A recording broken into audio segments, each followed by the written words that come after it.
Dear friends, हम देख रहे हैं 12th क्लास का व्यवसाय अध्ययन का सॉल्यूशन द्वितीय मूल्यांकन का। तो चलिए स्टार्ट करते हैं पहले क्वेश्चन से। और अगर आप कोई भी अपना क्वेश्चन पेपर सॉल्व करवाने के लिए भेजना चाहते हैं 8469025568, ये व्हाट्सएप नंबर है। ये नंबर आपकी हेल्प के लिए है। इस नंबर पे अपने क्वेश्चन पेपर को या उसका पीडीएफ को आप हमारे नंबर पे व्हाट्सएप कर सकते हैं सारे पेजेस के साथ। जैसे कि आप ये पीडीएफ देख रहे हैं, इसी तरह से आपको इस तरह से आपका फ़ोटो भी होना चाहिए, पूरा पेज एक साथ जो है। एक एक पेज को आप फ़ोटो खींचेंगे कैमरे में और सीधा के सीधा भेज देंगे, तो उसको हम सॉल्यूशन बना के आपके लिए अपलोड कर देंगे ताकि आप लोग उसका सॉल्यूशन देख पाएँ। तो आशा करता हूँ इस वीडियो से आप लोगों को ये जानकारी जो है उपलब्ध कराने का हमारा मकसद पूरा होगा। पहला क्वेश्चन अगर हम स्टार्ट करें इस क्वेश्चन पेपर का, तो पहले में पूछा गया है आपसे प्रबंध का प्रथम कार्य कौन सा है। तो सबसे पहले नियोजन करना ही प्रबंध का प्रथम कार्य है, ये ध्यान रखना है। प्रबंध का द्वितीय कार्य, तृतीय कार्य, चौथा कार्य, पांचवा कार्य कोई भी पूछ सकता है, तो इसके लिए आपको ध्यान रखना है। नियोजन अंतर को पूरा करते हैं, नियोजन अंतर को पूरा करते हैं किसको, वर्तमान स्थिति से और भावी स्थिति के बीच का, ठीक है ना। यानी कि ये हमारा प्रेजेंट और जो फ्यूचर है उसके बीच में की स्थिति को हम क्या है, इनको पूरा करते हैं नियोजन के थ्रू। नियोजन मतलब हमारा प्लानिंग होती है। तीसरा है नियोजन का महत्व क्या है। तो नियोजन निर्देशन की व्यवस्था है, नव परिवर्तन विचारों की प्रोत्साहित करता है और अनिश्चितता के जोखिम को कम करता है। यह सब कुछ करता है प्लानिंग, तो उपरोक्त सभी हो जाएगा, डी ऑप्शन करेक्ट हो जाएगा। नियोजन की विशेषता है, नियोजन की विशेषता क्या क्या है, सर्वव्यापी है, भविष्यवादी है, केंद्र बिंदु लक्ष्य प्राप्ति के लिए है, तो बिल्कुल सही, सभी ऑप्शन सही हो जाएंगे। पांचवा क्वेश्चन, नियोजन का प्रारंभ होता है तो उद्देश्य के निर्धारण से, हमें करना क्या है ये हमें पता होना चाहिए, तब जाके हम प्लानिंग करेंगे। उसके बाद में आते हैं छठे क्वेश्चन पे, प्रबंध के सभी कार्यों का आधार मिलता है। तो प्रबंध के सभी कार्य जो है प्लानिंग से ही परिपूर्ण किए जाते हैं, वही उनका बेस है। सातवां क्वेश्चन, नियोजन सर्वव्यापी है क्योंकि उपक्रम के सभी विभागों में स्तरों होता है। यहाँ पे उपक्रम के सभी विभागों में स्तरों होता है, नहीं हैगा, यहाँ पे थोड़ा सा ये लैंग्वेज चेंज करना पड़ेगा, बाकी तो ये सही है। उपक्रम के सभी स्तरों पर होता है, तो विभागों में स्तरों होता है, नहीं है, उपक्रम के सभी विभाग के स्तर पे होता है, इस तरह से होना है। तो उपरोक्त दोनों हम सही लिख सकते हैं, ठीक है। तो 100 ऑप्शन इसमें करेक्ट हो जाएगा। आगे बढ़ते हैं आठवें क्वेश्चन में, निम्न में से असत्य कथन आपको बताना है। तो नियोजन है अविरत चलने वाली प्रक्रिया नहीं है, तो ये इसमें कथन जो है असत्य है।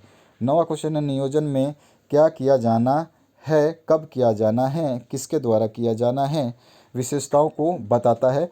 तो यहाँ पर ये क्या विशेषताओं को बताता है, सर्वव्यापकता, यानी कि ये सभी जगह फिट हो सकता है, हर जगह पे इसको अप्लाई किया जा सकता है। 10वां क्वेश्चन है, नियोजन में निर्णय की आवश्यकता होती है। तो नियोजन में विकल्पों में से सर्वश्रेष्ठ करने का जो है हमें ऑप्शन मिलता है।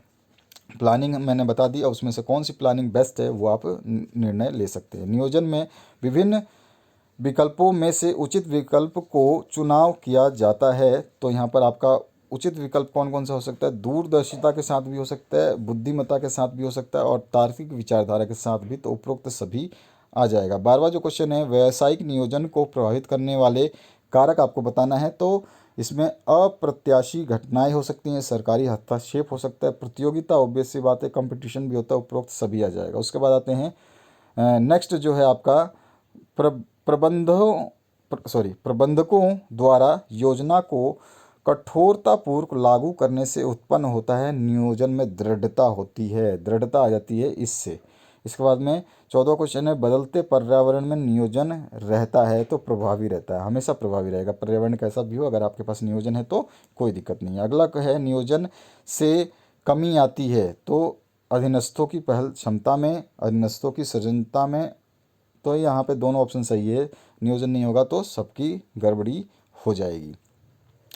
योजना विकसित होने पर लागू नहीं किए जाने से योजना हो जाती है तो सारहीन, यानी कि उसका कोई मतलब नहीं मिलता अगर योजना विकसित कर दी है और उसको लागू नहीं किया गया है तो। 17वां क्वेश्चन है, विकल्पों का मूल्यांकन करते समय किन बातों पर ध्यान दिया जाता है। तो विकल्पों के गुण दोष देखा जाता है, विकल्पों की संभाव्यता भी देखी जाती है कि क्या वो हो सकते हैं, और अगर होते हैं तो उसके परिणाम भी देखे जाते हैं, तो उपरोक्त सभी आ जाएगा।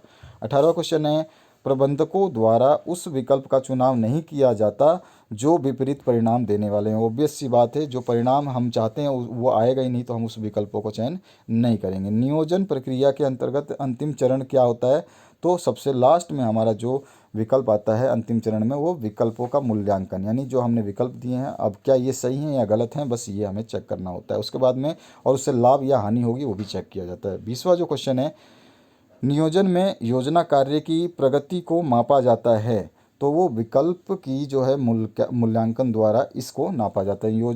नियोजन में योजना कार्य की प्रगति कैसे नापी जाती है? विकल्प जो है उसका मूल्यांकन कर देते हैं उसके द्वारा। तो 20 क्वेश्चन आपके इसके हो गए, और बाकी सॉल्यूशंस देखने के लिए इसी वीडियो के डिस्क्रिप्शन बॉक्स में आपके क्लास की प्लेलिस्ट गिवन है, आप उसको देख सकते हैं। और जैसा मैंने बताया, आप कोई भी क्वेश्चन पेपर हमारे 8469022256 पर इसी साल का क्वेश्चन पेपर होना चाहिए, प्रिंटेड होना चाहिए, हैंड रिटेड नहीं होना चाहिए, तो आप उसको सॉल्यूशन देख सकते हैं सेंड करने के बाद में। Thank you very much, have a good day.